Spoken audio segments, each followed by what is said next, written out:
আমাদের অর্থনীতির মূল চালিকা শক্তি বাংলাদেশের শ্রেষ্ঠ সন্তান প্রবাসীদের এক করুণ সংকটের কথা তুলে ধরতে। মাননীয় স্পিকার, আমরা গর্ব করি প্রবাসীদের রেমিটেন্স যোদ্ধা বলে থাকি।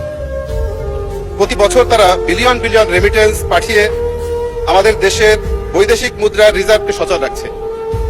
কিন্তু অত্যন্ত পরিতাপের বিষয় হলো বর্তমানে লক্ষ লক্ষ প্রবাসী এক ভয়াবহ পাসপোর্ট সংকটে ভুগছে। মাননীয় স্পিকার, সরকার এমআরপি পাসপোর্ট বন্ধ করে দিলেও কারিগরি এবং নথিপত্র জটিলতায় তারা ই পাসপোর্ট পাচ্ছেন না। সমস্যাটি অত্যন্ত তুচ্ছ এবং ছোট মনে হলেও এর প্রভাব অত্যন্ত ভয়াবহ। একজন প্রবাসী 5 বছর, 10 বছর, 15 বছর আগে যে তথ্যে পাসপোর্ট করেছিলেন, বর্তমান এনআইডি, জন্ম নিবন্ধন এবং তার সাথে সামান্য বানানোর অমিল, বছরের অমিলের কারণে তারা তাদের পাসপোর্ট নবায়ন করতে পারছেন, আটকে আছে।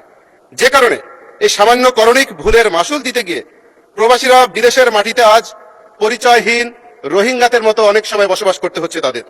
তাদের কাজের পারমিট নবায়ন হচ্ছে না, তারা কাজ হারাচ্ছেন। এমনকি অনেককে এই জটিলতার কারণে জেলেও যেতে হচ্ছে। রাষ্ট্রের ডিজিটাল সিস্টেমের সমন্বয়হীনতার দায় কেন একজন রেমিটেন্স যোদ্ধা বহন করবে? মাননীয় স্পিকার, এই দাবিটি প্রবাসীদের প্রাণের দাবি। অনতি বিলম্বে একটি অন স্টপ সার্ভিস চালু করা হোক, যার মাধ্যমে রেমিটেন্স যোদ্ধারা তাদের এই সমস্যাটা সহজে সমাধান করতে পারে। ধন্যবাদ মাননীয় স্পিকার।